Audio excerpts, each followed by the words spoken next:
Parallel naman, ma'am. Naalala mo ba si Parallel? Dito naman tayo. Yan, si Brio.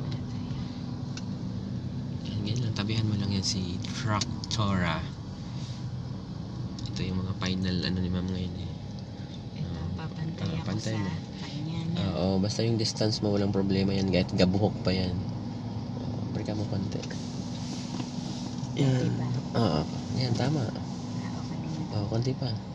Eh, pag Dito, yung parang tama yung pagitan distance namin mo. dito, Kahit mamang isang dangkal. kahit isang dangkal. Oo, yung layo mo dito sa gulong na to. Kahit isang dangkal lang yung layo mo dyan. Basta hanggat hindi bumangga. Hindi ka babangga din, ma'am. Konting forward ka pa, ma'am. May konting ano ka.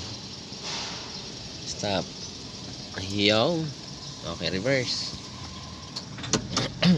Sige nga. Kanan. Oo, isa lang. Yan. Final ano to. Nakita ko si Bas. Hindi po, ang gawin mo, ma'am, si side mirror sa lagay ng plaka. Ito. Itapat mo to, ma'am, sa lagay ng plaka. Ditong wala namang plaka to yung mga ganito eh. Sa gitna na lang. Sa pinakalagayan ng plate number. Konti pa, yun pa yun. Yung may ganyan. Yung may hook na ano. Tapat mo yung side mirror mo. Konti na lang. Opya. Yan, ganyan. Nakapantay ka, ma'am, ng ganyan na nakadiagonal. Tapos saka mo i-full turn. Pakaliwa.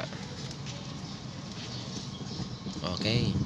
Tapos pag atras mo ngayon, ma'am, ang babantayan mo yung gutter. Ayun yung si gutter na yun. Dapat nakikita si gutter. Ay, diyan pa rin ako titingin. Dito ka pa rin titingin, ma'am. Kasi itong si Bas, ma'am, lilingunin mo lang yan. Sige, atras. Huwag ka rin mahiyang mag-head check. Hanggat nakikita, ma'am, si gutter, ibig sabihin hindi tatamaan. Nung sa may pinto. Ito. Yes. Yun yung gutter na yun. Yan, tinan mo, bumubukas po si gutter, mga kaibigan. Ibig sabihin walang konti na lang. Open si gutter. Stop. Yun. Bawi. Dalawa. Tama na.